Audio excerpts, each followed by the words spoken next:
जय श्री कृष्णा, राधे राधे।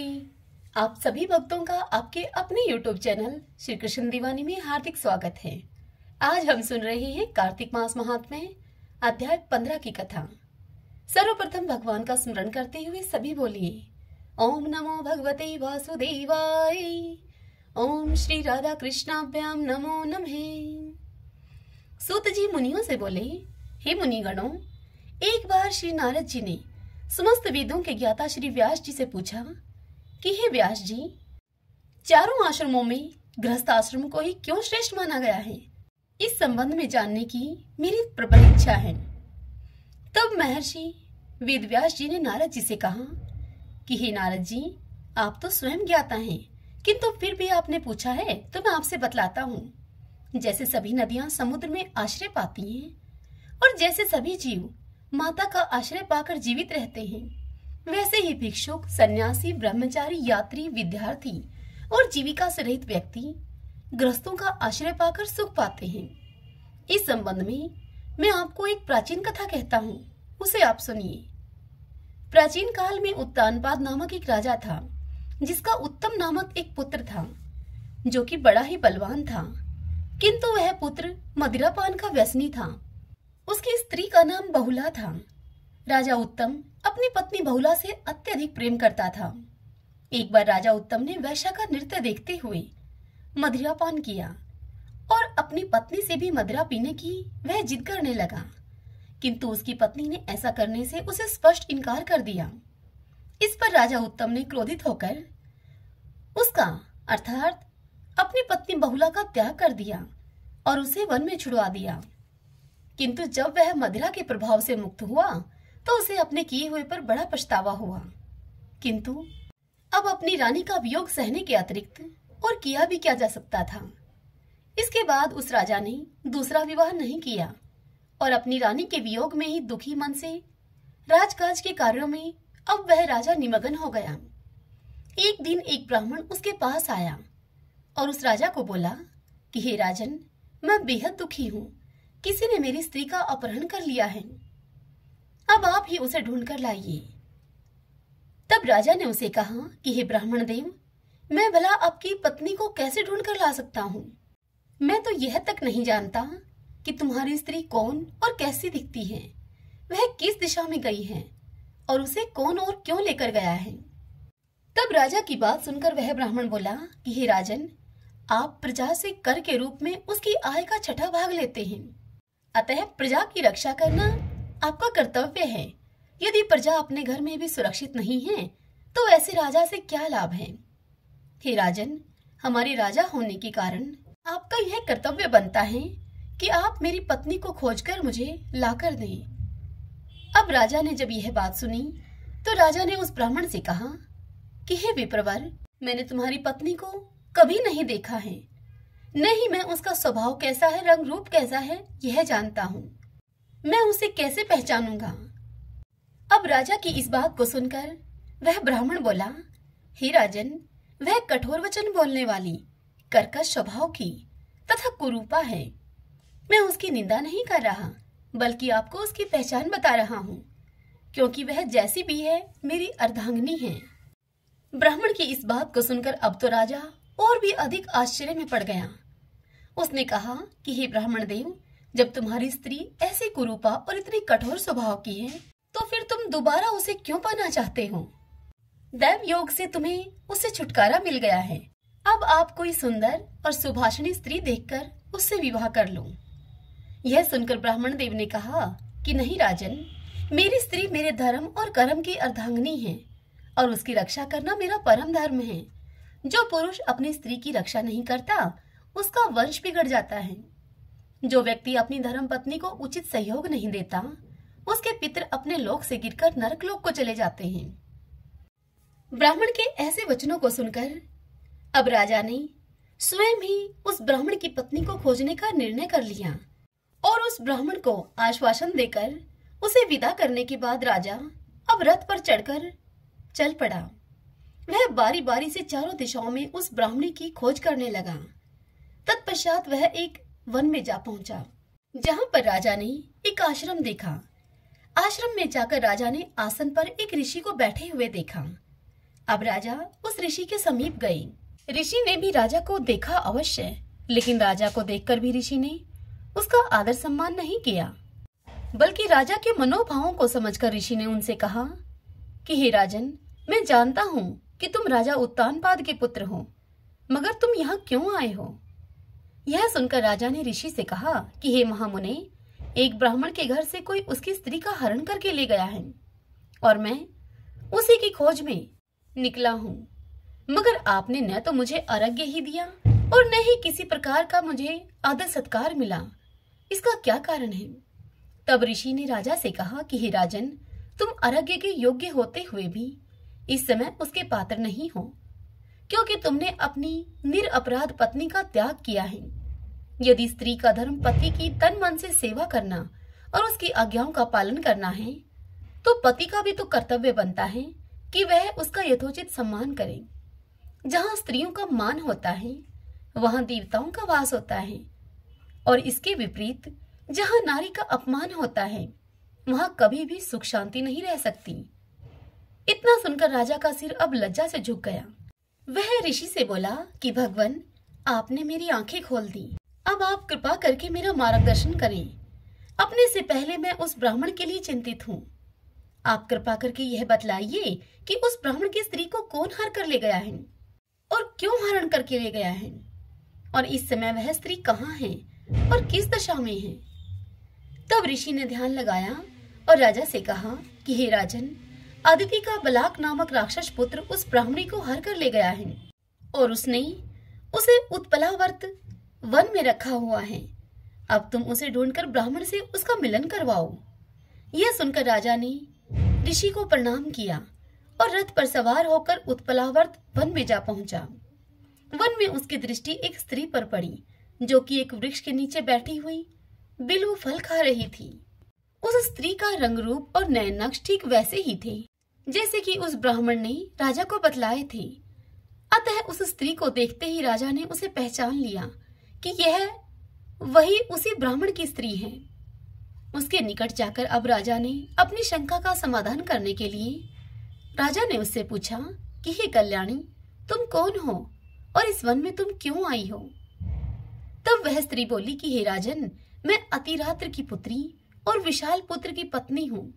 मैं अपने घर में सो रही थी कि तभी बलाक नामक एक राक्षस ने मेरा हरण कर लिया और मुझे यहाँ ले आया।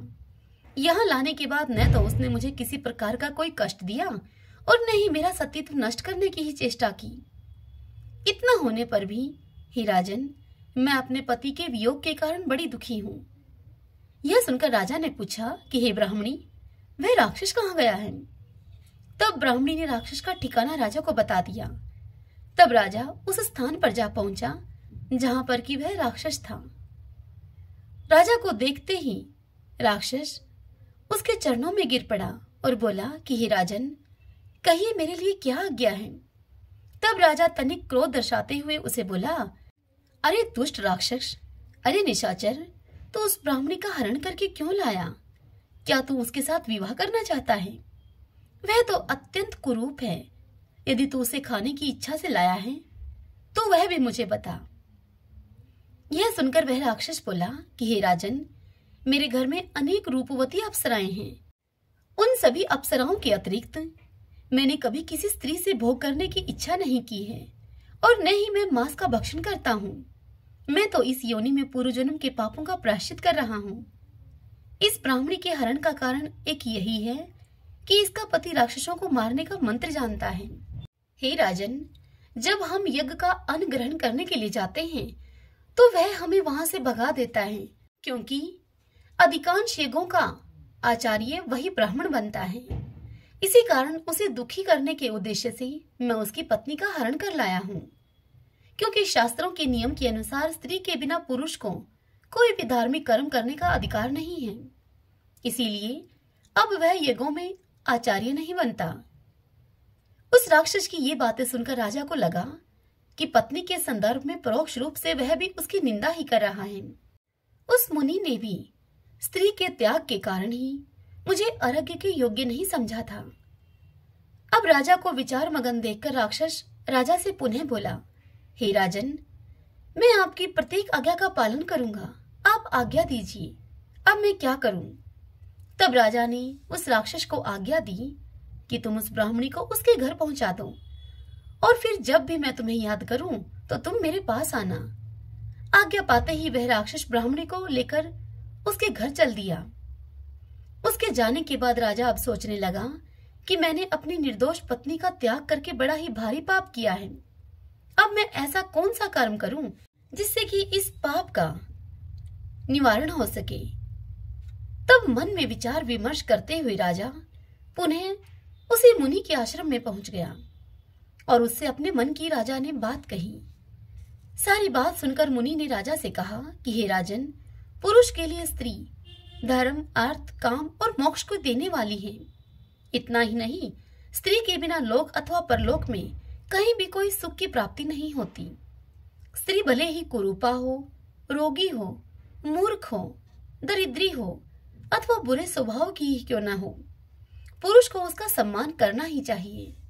जब राजा ने ऋषि की सारी बात सुनी, तब राजा ऋषि से कहने लगे, हे मुनिवर, पत्नी को त्यागने का यह अपराध तो अब मुझसे हो ही गया है, किंतु अब आगे का आप मुझे मार्ग दिखलाइए कि इस पाप का प्रायश्चित कैसे हो सकता है। मैं ऐसा कौन सा कर्म करूं जिससे कि मुझे इस पाप से मुक्ति मिले। तब ऋषि ने कहा कि हे राजन, तुम्हें अपनी पत्नी से क्षमा मांगनी चाहिए। ऋषि की यह बात सुनकर राजा बोला, हे मुनिवर, मैं तो यह भी नहीं जानता कि मेरी पत्नी कहाँ और किस स्थिति में है, जीवित है अथवा मृत। तब मुनि ने राजा को बताया कि हे राजन, तुम्हारी स्त्री जीवित है और वह इस समय नागलोक में है। तुम्हारी स्त्री को अकेली वन में विचरते हुए देखकर शतापात नामक नाग उसे अपने लोक में ले गया, जहां उसकी नंदा नामक कन्या ने उसे घर में छिपा रखा है। तुम्हें उसे वहां से मुक्त करवाना होगा। इस प्रकार राजा मुनि को प्रणाम करके वापस गया। अपने महल में जाकर राजा ने बलाक राक्षस को याद किया, जो कि उस ब्राह्मणी को हरण करके ले गया था और वापस उसके घर छोड़ गया था।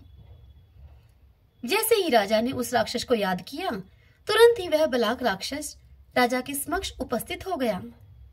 तब राजा ने उसे नागलोक से अपनी पत्नी को मुक्त कराकर लाने का आदेश दिया। आज्ञा को पाते ही उस राक्षस बलाक ने नागलोक की ओर प्रस्थान किया। तभी अपनी पत्नी को पाकर ब्राह्मण भी राजा को धन्यवाद देने के लिए आया। अपनी पत्नी को पाकर वह ब्राह्मण अत्यधिक प्रसन्न था। तभी बलाक नामक राक्षस राजा की पत्नी को भी नागलोक से ले आया, जिसे पाकर राजा अत्यधिक प्रसन्न हुआ। तब राजा ने अपने आचरण के लिए अपनी पत्नी से क्षमा मांगी और फिर दोनों राजा रानी सुखपूर्वक जीवन व्यतीत करने लगे। हे नारद, मैंने तुम्हें इस कथा के माध्यम से गृहस्थ आश्रम का महात्म्य बतलाया है। अब यदि कुछ और सुनने की तुम्हारी इच्छा हो सो तुम कहो। श्रीमन नारायण नारायण हरि हरि, भजमन नारायण नारायण हरि हरि। आइए भगतजनों, अब हम कार्तिक स्नान की कथाओं का श्रवण करते हैं। कार्तिक के महीने में सभी औरतें तुलसी माता को सींचने के लिए जाती थीं। सभी औरतें तो तुलसी माता को सींचकर अपने घर वापस आ जाती, लेकिन एक बुढ़िया माई आती, अपना पाठ पूजन करती और फिर तुलसी माता से कहती, हे तुलसी माता, सतकी दाता, मैं बिरला तेरा सींचूं, तू मुझे बहू दे, पीले रंग की धोती दे, मीठा मीठा ग्रास दे, वैकुंठ में वास दे, चटक की चाल दे, अच्छी मौत दे, चंदन का काठ दे, अच्छा राज दे, दाल भात खाने को दे और 11 का दिन दे, श्री कृष्ण भगवान का कांधा दे। यह सुनकर तुलसी माता अब सूखने लगी। तब भगवान श्री कृष्ण ने तुलसी जी से पूछा कि हे तुलसी, इतनी औरतें आती हैं, तुम्हें जिमाती हैं, तुम्हें नहलाती हैं, तुम्हें भोग लगाती हैं, तुम्हारा पूजन करती हैं, तुम फिर भी सूख रही हो, ऐसा क्या हो रहा है? तब तुलसी माता ने कहा कि आप मेरे मन की मत पूछो। तब भगवान ने कहा कि अगर यह बात मैं नहीं पूछूंगा तो कौन तुमसे पूछेगा? तब तुलसी माता कहने लगी कि एक बुढ़िया माई आती है और रोज मेरा पूजन करने के बाद मुझसे कुछ ऐसा कहकर जाती है, मैं उसे और तो सब कुछ दे दूंगी, लेकिन श्री कृष्ण का कांधा उसे कहां से दूंगी? यह सुनकर भगवान श्री कृष्ण बोले कि तुम उस बुढ़िया माई से कह देना, उसको कांधा वह मरेगी जब अपने आप दे आऊंगा मैं। अब कुछ दिन के बाद ही वह बुढ़िया माई मर गई जब बुढ़िया माई मर गई तो सारे गांव के लोग उसको उठाकर लेकर जाने लगे, लेकिन वह इतनी भारी हो गई कि किसी से भी न उठी। तब भगवान श्री कृष्ण एक बूढ़े ब्राह्मण का वेश धारण करके वहां पर गए और पूछने लगे कि यह कैसी भीड़ है भाई। तो वहां गांव के लोग खड़े हुए थे, वह कहने लगे, यह बुढ़िया माई मर गई है, बड़ी ही पूजा पाठ किया करती थी, पाप नष्ट होने की माला भी फेरती थी, फिर भी इतनी भारी हो गई है कि किसी से भी नहीं उठती। तब भगवान कहने लगे उनसे कि इसके कान में मुझे एक बात कहने दो, तब यह आसानी से उठ जाएगी। तब वहां खड़े हुए वह लोग कहने लगे कि भाई तुम भी अपना प्रयास करके देख लो। इतना सुनने के बाद भगवान श्री कृष्ण उस बुढ़िया माई के पास में गए और उसके कान में कुछ भगवान ने ऐसा कहा। भगवान श्री कृष्ण बोले कि बुढ़िया माई अपने मन की निकाल ले, पीताम्बर की धोती ले, मीठा मीठा ग्रास ले, बैकुंठ का वास ले, चटक की चाल ले, चंदन का काट ले, झालर की झनकार ले, दाल भात का जीमन ले और श्री कृष्ण का कांधा ले। यह बात सुनकर अब बुढ़िया माई हल्की हो गई। उसे भगवान श्री कृष्ण अपने कंधे पर ले गए। अंत में उस बुढ़िया माई को मुक्ति मिल गई। हे तुलसी माता, जैसे उसको मुक्ति मिली वैसे ही हमारी भी करना।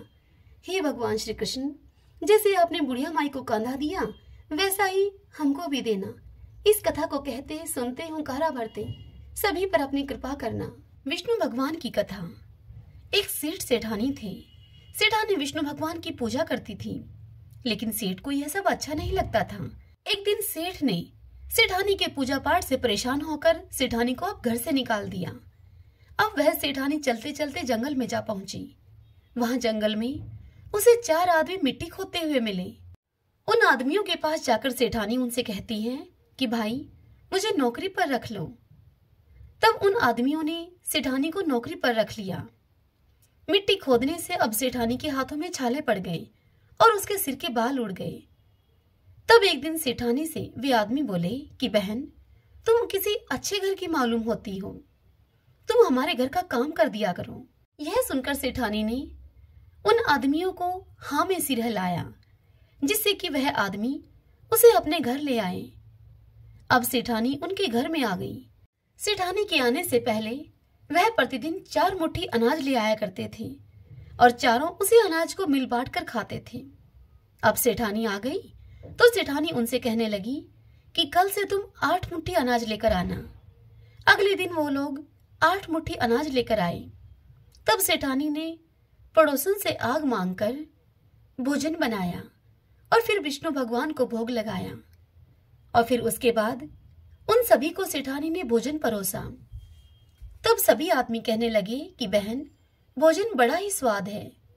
तब वह सेठानी, जो कि उन आदमियों की बहन बनी हुई थी, वह कहने लगी कि भैया भोजन तो स्वाद होगा ही, यह भगवान का झूठा जो है। उधर वह सेठ जिसने अपनी सेठानी को, अपनी पत्नी को घर से निकाल दिया था, उसके पूजा पाठ से परेशान होकर अब उस सेठ के ऐसे दिन आए कि अब वह भूखा मरने लगा।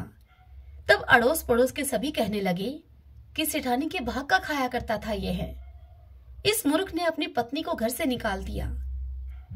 सेठ ने जब यह बात सुनी तो उसने विचार किया और अब वह सेठ अपनी पत्नी को ढूंढने के लिए निकल पड़ा घर से।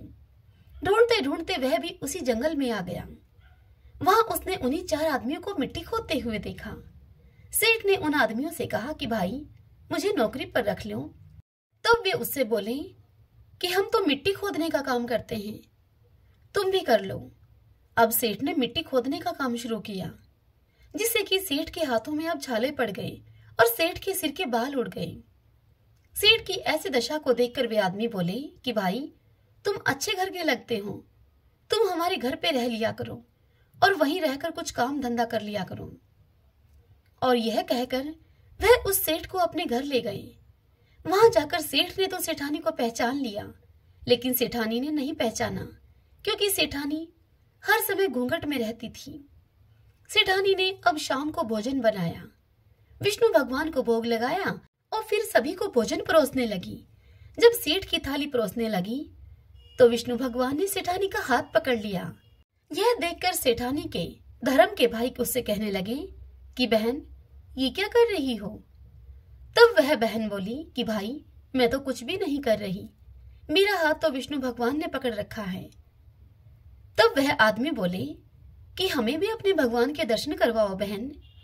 तब सेठानी ने भगवान से प्रार्थना की तो विष्णु भगवान ने सभी को दर्शन दिए और फिर सेठ ने भी सेठानी से माफी मांगी।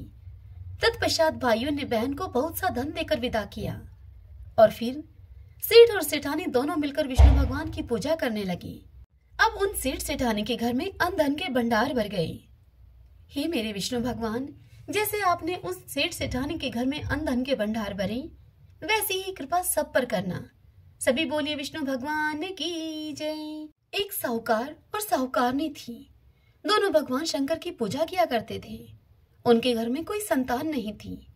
एक दिन पार्वती जी भगवान शंकर से बोली कि हे नाथ, ये आपकी कितनी पूजा करते हैं, आप इन्हें कुछ दो।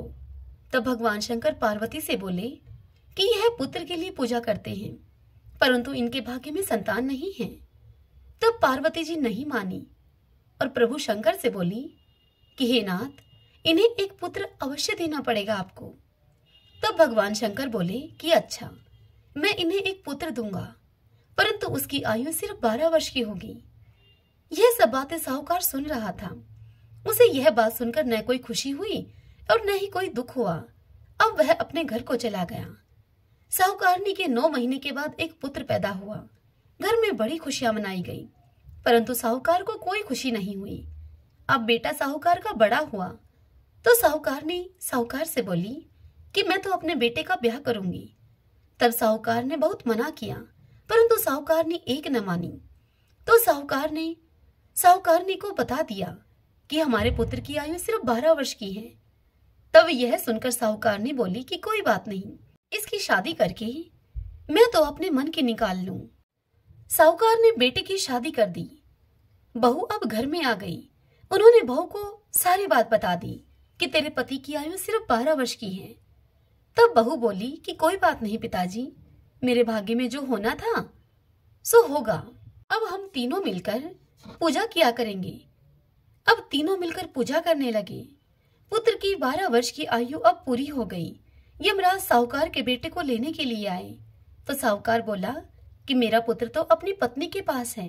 जब यमराज उस साहूकार के पुत्र की पत्नी के पास गया तब वह बोली कि अभी तो मेरे पति ने कोई सुख नहीं देखा, नहीं मेरे सास ससुर ने पोते का मुंह देखा है। मैं ऐसे कैसे भेज दूं आपके साथ अपने पति को। यह सुनकर यमराज बोले कि तेरे पति की आयु इतनी ही थी, सो यह भोग चुका है। यह सुनकर साहूकार के बेटे की बहू बोली कि भगवान, कोई ऐसा उपाय बताओ जिससे कि इनकी आयु बढ़ जाए। तब यमराज बोले, यदि कोई यमराज का फूका उठाकर रख दे, 1 वर्ष तक मेरी कहानी को कहे, तब यह हो सकता है। यह सुनकर साहूकार के बेटे की बहू बोली, फूका क्या होता है? तब भगवान बोले कि यमराज का काला कंबल, लोहे का तसला 5.25 रुपए उठाकर रख दे यमराज के नाम से। 1 वर्ष पूरा होने के बाद यमराज के निमित्त किसी को दे दे तो इसकी आयु लंबी हो जाएगी। तो बहू ने ऐसा ही किया। उसके पति की लंबी आयु हो गई। एक साहूकार था, उसके एक बेटी थी जो कि रोज पीपल सींचने के लिए जाती थी। पीपल में से लक्ष्मी जी रोज निकलती और चली जाती। एक दिन लक्ष्मी जी ने साहूकार की बेटी से कहा कि तू मेरी सहेली बन जा।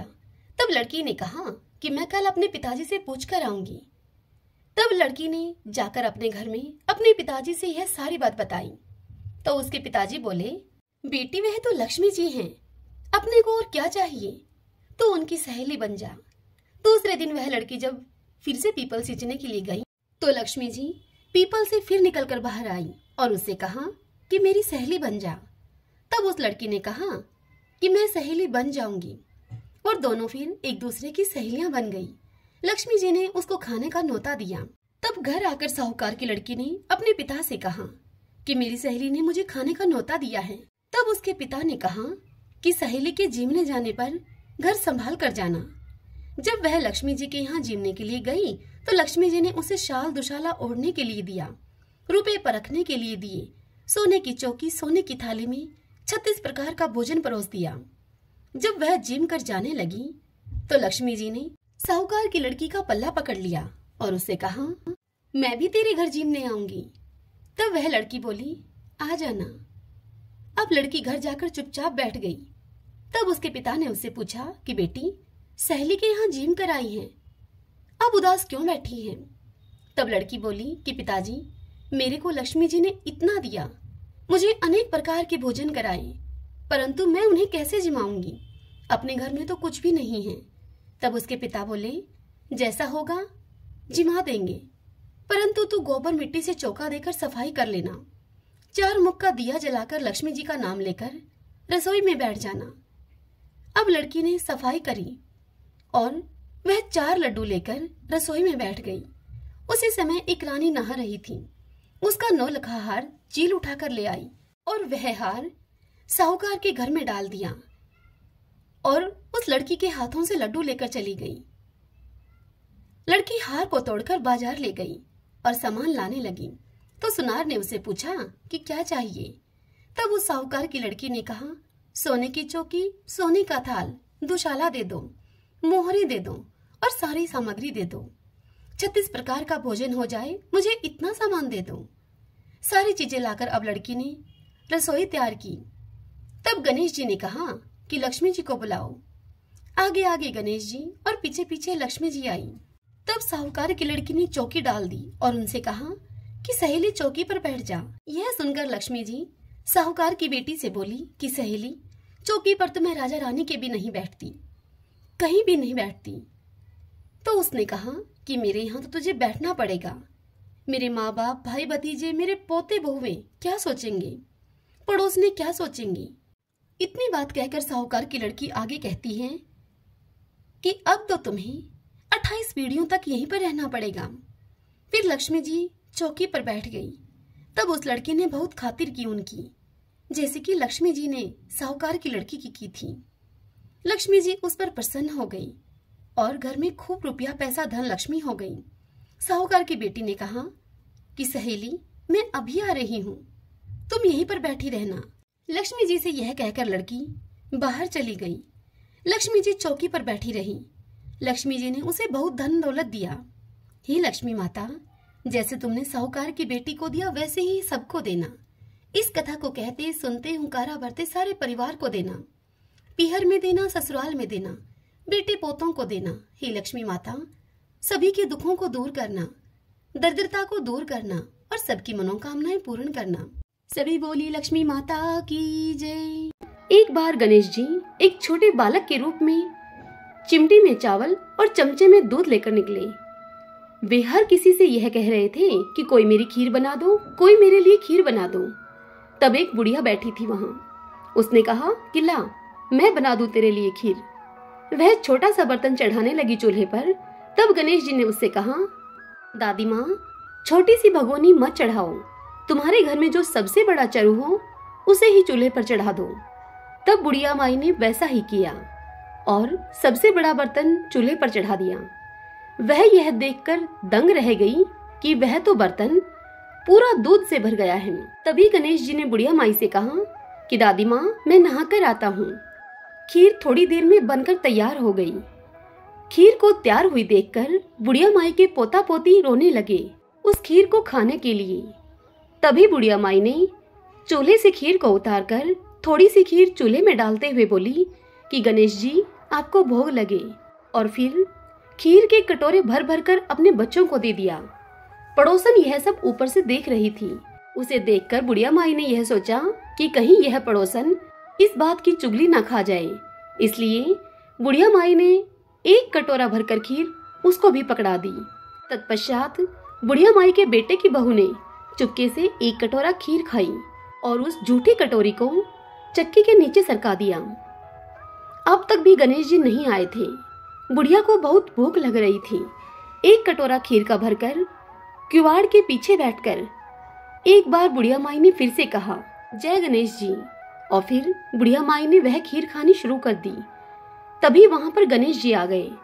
तब उनसे बुढ़िया माई ने कहा कि आजा रे गणेशिया, खीर खा ले, मैं तो तेरी ही राह देख रही थी अभी तक। तब गणेश जी ने कहा कि दादी माँ, मैंने तो खीर खा ली।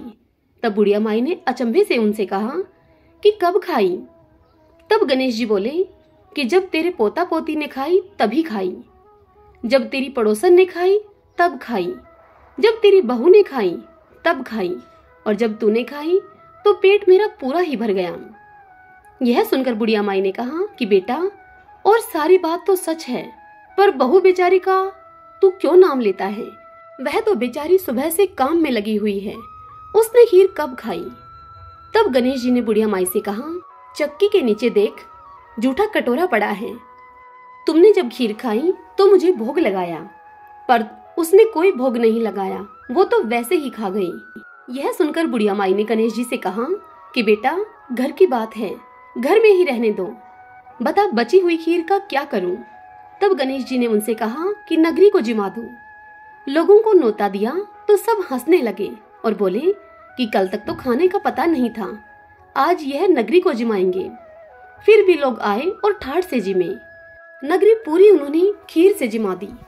तब भी चरू अर्थात खीर का पतीला पूरा ही भरा था। राजा को जब यह पता लगा तो बुढ़िया को उसने बुलवाया और उससे कहा कि क्यों बुढ़िया, ऐसा चरू तेरे घर अच्छा लगे या हमारे घर? तब बुढ़िया ने उनसे कहा कि राजा जी, उसे आप ले लो। राजा जी ने खीर का चरू महल में मंगवा लिया। लाते ही खीर में कीड़े मकोड़े, बिच्छू और कंछले हो गए और उस खीर से दुर्गंध आने लगी। अब तब राजा जी ने बुढ़िया माई से कहा कि बुढ़िया माई, अपना चरू वापस ले जा, जा तुझे हमने दिया ये। तब बुढ़िया ने कहा कि राजा जी, आप देते तो पहले भी कभी देते, यह चरा तो मुझे मेरे गणेश जी ने दिया है। बुढ़िया ने चरा वापस लिया, लेते ही सुगंधित खीर हो गई। घर आकर बुढ़िया ने गणेश जी से पूछा कि बची हुई खीर का मैं क्या करूं? तब गणेश जी ने बुढ़िया माई से कहा कि झोपड़े के कोने में खड्डा खोदकर तुम उसे गाड़ दो। उसी जगह सुबह उठकर वापस खोदोगी तो तुम्हें धन के 2 चरे मिलेंगे। ऐसा कहकर गणेश जी अंतर्ध्यान हो गई। जाते समय झोपड़ी के लात मारते गए और झोपड़ी के स्थान पर बुढ़िया माई का महल हो गया। बहू जब सुबह उठी तो उसने फावड़ा लेकर पूरे घर को खोद दिया, परंतु उसे कुछ भी नहीं मिला। बहू ने कहा कि सासू जी, थारो गणेश जी तो झूठो है। सास ने कहा कि बहू, मारो गणेश जी झूठो तो नहीं है, ला मैं देखती हूँ। वह सुई लेकर खोदने लगी तो टन टन करते 2 धन के चरे निकल आए। बहू ने कहा कि सासू जी, गणेश जी तो साचे ही हैं। सास ने कहा कि गणेश जी तो भावना के भूखे हैं। हे मेरे गणेश जी, जैसा तुमने बुढ़िया माई को दिया वैसा सबको देना। कहानी कहने वाले, हुंकारा भरने वाले, कहानी सुनने वाले सभी को देना।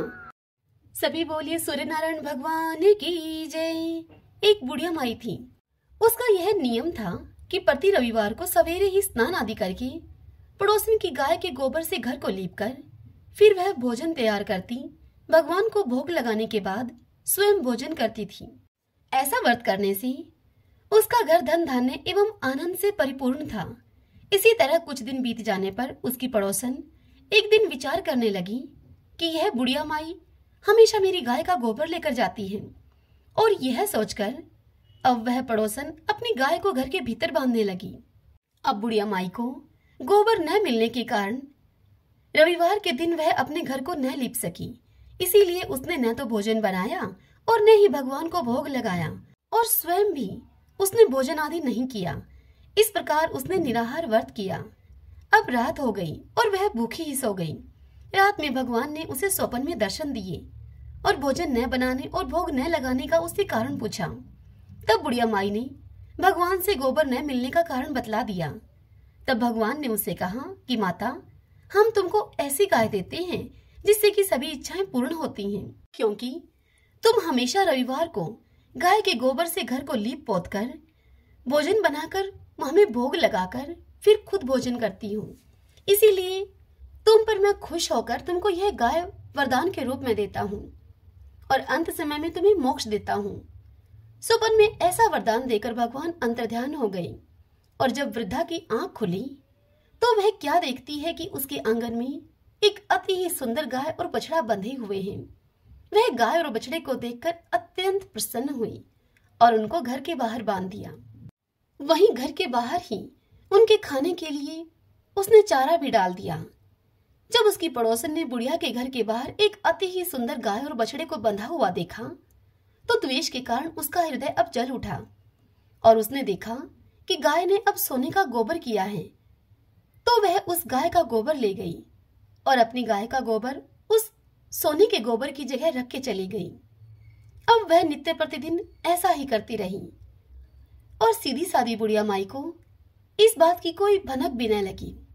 तब सर्वव्यापी ईश्वर ने सोचा कि चालाक पड़ोसन के कर्म से बुढ़िया माई ठगी जा रही है। तब भगवान ने संध्या के समय अपनी माया से बड़े जोर की आंधी चला दी। आंधी को देखकर बुढ़िया माई ने आंधी के भय से अपनी गाय और बछड़े को घर के भीतर बांध लिया। प्रातःकाल उठकर जब बुढ़िया माई ने देखा कि गाय ने सोने का गोबर दिया है, तो उसके आश्चर्य की सीमा न रही और वह प्रतिदिन गाय को अब घर के भीतर ही बांध कर रखने लगी। उधर पड़ोसन ने देखा कि बुढ़िया माई गऊ को अब घर के भीतर ही बांधने लगी है और उसका सोने का गोबर उठाने का जो दाव था अब वह नहीं चल पा रहा था। तो वह पड़ोसन अब ईर्ष्या से जल उठी और कुछ उपाय होता न देखकर उसने उस देश के राजा की सभा में जाकर उस राजा से कहा कि महाराज, मेरे पड़ोस में एक बुढ़िया माई रहती है। उसके पास ऐसी गाय है जो कि आप जैसे राजाओं के पास ही रहने योग्य है। वह गाय रोज सोने का गोबर देती है। आप उस सोने से प्रजा का पालन कीजिए। वह बुढ़िया माई इतने सोने का भला क्या करेगी। राजा ने यह सब बात ध्यानपूर्वक सुनी और फिर अपने दूतों को उस बुढ़िया माई के घर गाय लाने के लिए भेज दिया। बुढ़िया माई प्रातः ईश्वर का भोग लगाकर भोजन करने ही जा रही थी कि राजा के कर्मचारी गाय को खोलकर ले गए। बुढ़िया माई काफी रोई चिल्लाई, परंतु कर्मचारियों के समक्ष बुढ़िया माई की एक न चली। बुढ़िया माई की एक न सुनी उन्होंने और गाय को खोलकर लेकर चले गए। उस दिन बुढ़िया माई गाय के वियोग में भोजन न खा सकी और रात भर रो रोकर ईश्वर से गाय को पुनः पाने के लिए प्रार्थना करती रही। उधर राजा गाय को देखकर बड़ा खुश हुआ, लेकिन अगली सुबह जैसे ही वह उठा तब राजा को सारा महल गोबर से भरा हुआ दिखाई दिया। यह देखकर राजा घबरा गया। तब उसी रात भगवान ने राजा को रात में स्वप्न में कहा कि राजा, गाय बुढ़िया माई को लौटाने में ही तेरी भलाई है। उसके रविवार के व्रत से प्रसन्न होकर मैंने उसे यह गाय दी थी। प्रातः होते ही राजा ने बुढ़िया माई को महल में बुलाकर बहुत से धन के साथ सम्मान के सहित वह गाय और बछड़ा बुढ़िया माई को लौटा दिए। उसकी पड़ोसन को बुलाकर राजा ने उचित दंड दिया। इतना करने के बाद राजा के महल से वह गंदगी दूर हो गई। उसी दिन से राजा ने नगरवासियों को आदेश दिया कि राज्य की तथा अपनी समस्त कामनाओं की पूर्ति के लिए रविवार को व्रत करो। रविवार का व्रत करने से नगर के सभी लोग सुखी जीवन व्यतीत करने लगे। कोई भी बीमारी तथा प्रकृति का कोई भी प्रकोप उस नगर पे नहीं होता था। सारी प्रजा अब सुख से रहने लगी। सभी बोले सूर्य नारायण भगवान की जय। तब से लपसी की कहानी। यदि यह कहानी सभी कथा कहानियों के बाद न सुनी जाए तो समस्त कहानियों का पुण्य फल तपसी को मिल जाएगा। एक लपसी था, एक तपसी था। तपसी तो भगवान की तपस्या करता था और लपसी सवा सिर की लापसी बनाकर भगवान को भोग लगाता और लोटा हिलाकर जिम लेता था। एक दिन दोनों आपस में लड़ने लगे। लपसी बोला मैं बड़ा हूँ, तपसी बोला मैं बड़ा हूँ। इतने में ही वहां नारद जी आए और उनसे पूछा कि तुम क्यों लड़ रहे हो। तब लपसी ने कहा कि मैं बड़ा हूँ, मैं सारे दिन भगवान की तपस्या करता हूँ, इसलिए मैं बड़ा हूँ। यह सुनकर लपसी बोला कि मैं सारे दिन भगवान की पूजा करता हूँ, सवा सिर की लापसी बनाकर उनको भोग लगाता हूँ। यह सुनकर नारद जी बोले कि तुम्हारा फैसला मैं कल कर दूंगा। दूसरे दिन तपसी नहा धोकर आ रहा था, तब नारद जी ने 1.25 करोड़ की अंगूठी उसके आगे फेंक दी। जब तपसी ने देखा कि 1.25 करोड़ की अंगूठी उसके आगे पड़ी है, तब तपसी ने वह अंगूठी उठाकर अपने घुटने के नीचे दबा ली और तपस्या करने के लिए बैठ गया। लपसी सुबह उठकर नहा धोकर 1.25 सिर की लापसी बनाकर भगवान का भोग लगाकर लोटा हिलाकर अब जीमने ही लगा था कि इतने में वहां नारद जी आ गए और नारद जी तपसी के पास जाकर बैठ गए और लपसी को अपने पास बुलाकर बिठाया।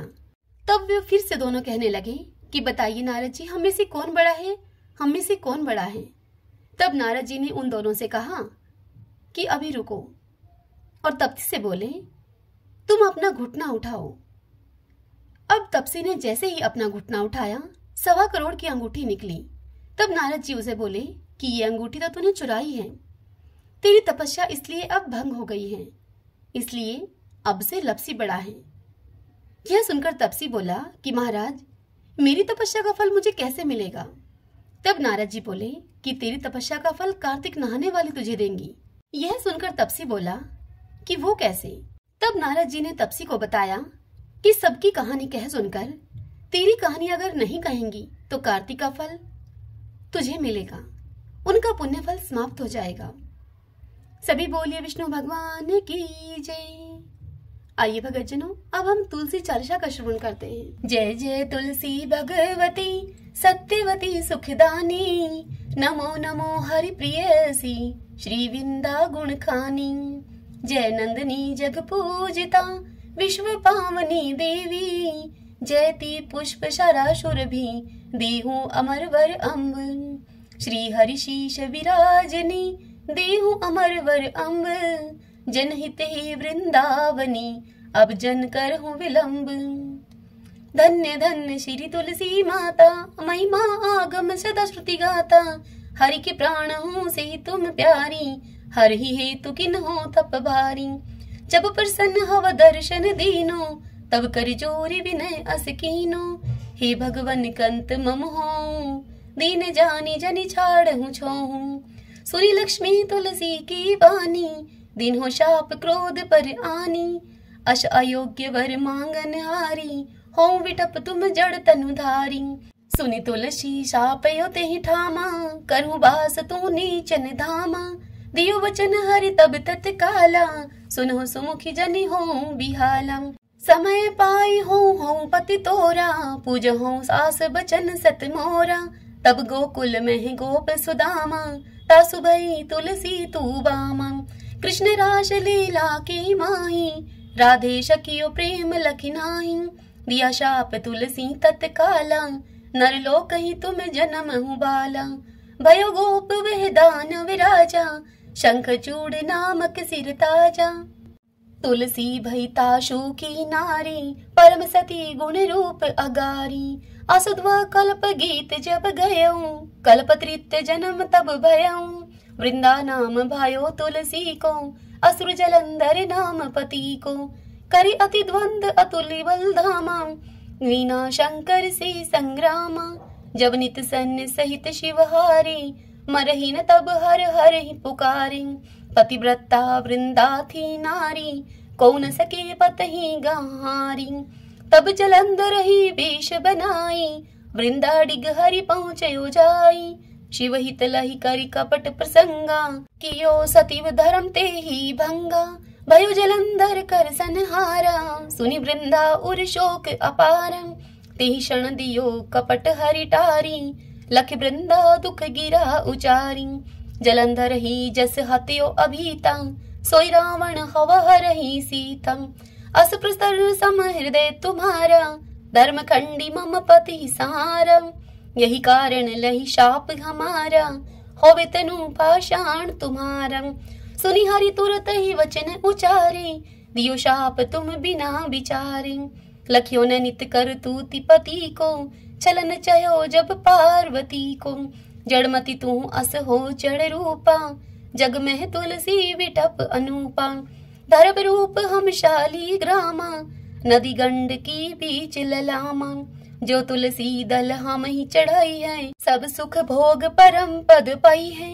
बिनु तुलसी हरि जलत शरीरा, अतिशय उठत शीश उर पीरा। जो तुलसी दल हरि शिव धारत, जो सहस्र घट अमृत डारत। तुलसी हरि मन रंजन हारी, रोग दोष दुख भंजन हारी। प्रेम सहित हरि भजन निरंतर, तुलसी राधा में नहीं अंतर। सभी बोलिए तुलसी मात की जय। अब हम तुलसी माता और कार्तिक भगवान की आरती करते हैं। जय जय तुलसी माता, जय जय तुलसी माता। सब जग की सुखदाता वरदाता, जय जय तुलसी माता।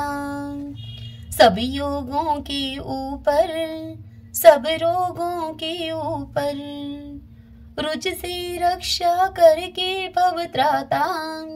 जय जय तुलसी माता।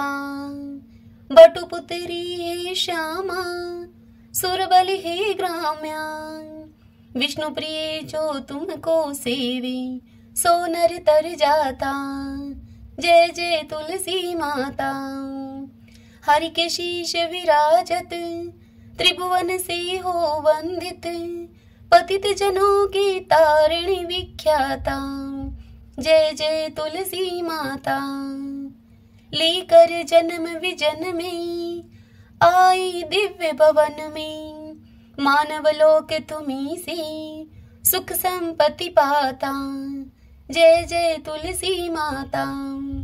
हरि को तुम अति प्यारी, श्याम वरण कुमारी, प्रेम अजब है उनको तुमसे कैसा नाता।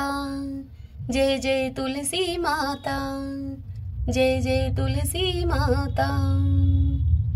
आरती उतारूं मारा कार्तिक भगवान की, आरती उतारूं मारा कार्तिक भगवान की।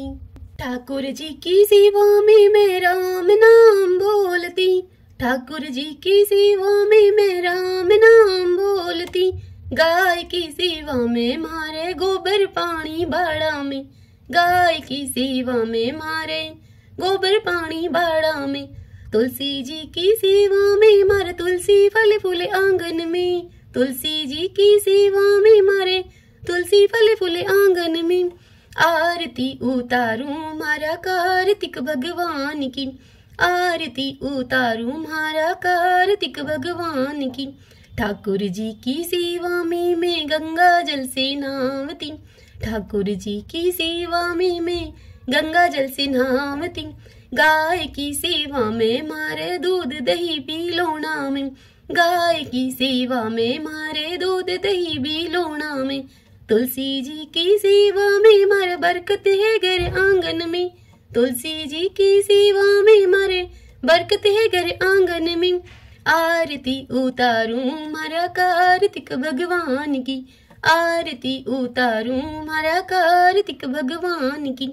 ठाकुर जी की सेवा में तिलक लाग्यो मारा माथा में, ठाकुर जी की सेवा में तिलक लाग्यो मारा माथा में। गाय की सेवा में मारे घी धरो से घिलड़ी में, गाय की सेवा में मारे घी धरो से घिलड़ी में। तुलसी जी की सेवा में मारा दीवा बाती क्यारा में, तुलसी जी की सेवा में मारे दीवा बाती क्यारा में।